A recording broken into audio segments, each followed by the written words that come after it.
ব্যক্তিগত কারণ দেখিয়ে আইপিএল থেকে নাম প্রত্যাহার করায় ইংলিশ ব্যাটার হ্যারি ব্রুককে 2 বছরের জন্য নিষিদ্ধ করেছে ভারতীয় ক্রিকেট বোর্ড।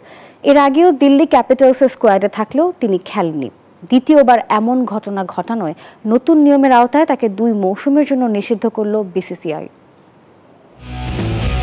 ইংল্যান্ডের মিডল অর্ডার ব্যাটার হ্যারি ব্রুককে 2 বছরের জন্য আইপিএল থেকে নিষিদ্ধ করেছে ভারতীয় ক্রিকেট বোর্ড বিসিসিআই। ইতিমধ্যে ইংল্যান্ড অ্যান্ড ওয়েলস ক্রিকেট বোর্ডকে আনুষ্ঠানিকভাবে এই সিদ্ধান্ত জানিয়ে দেওয়া হয়েছে।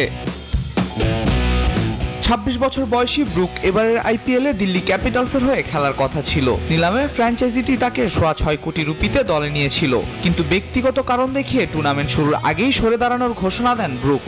দ্বিতীয়বারের মতো ঘটল এই ঘটনা। গত মৌসুমেও 4 কোটি রুপিতে দিল্লি স্কোয়াডে থাকলেও খেলা হয়নি তার। এই ঈদে জামা জুতো অ্যাকসেসরিজের ডিসকাউন্ট। আইপিএলে বারবার বিদেশি ক্রিকেটারদের নাম লিখিয়ে পরে না খেলার ঘটনা ঠেকাতে নতুন নিয়ম করেছে বিসিসিআই। কোনো খেলোয়াড় উপযুক্ত কারণ ছাড়া আইপিএল থেকে নাম প্রত্যাহার করলে তাকে পরবর্তী 2 মৌসুমের জন্য নিষিদ্ধ করা হবে। এই নিয়মের আওতায় 2026 ও 27 সালের আইপিএলের নিলামে অংশ নিতে পারবেন না ব্রুক। ব্রুকের আগে ইংল্যান্ডের জেসন রয়, মার্ক উড এবং অস্ট্রেলিয়ার অ্যাডাম জাম্পাও ব্যক্তিগত কারণে আইপিএল থেকে নিজেদের সরিয়ে নিয়েছিলেন।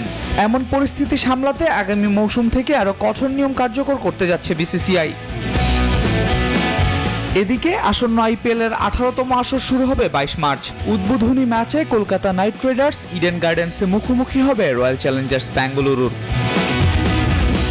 আল মাহমুদ ফাহিম, নিউজ 24।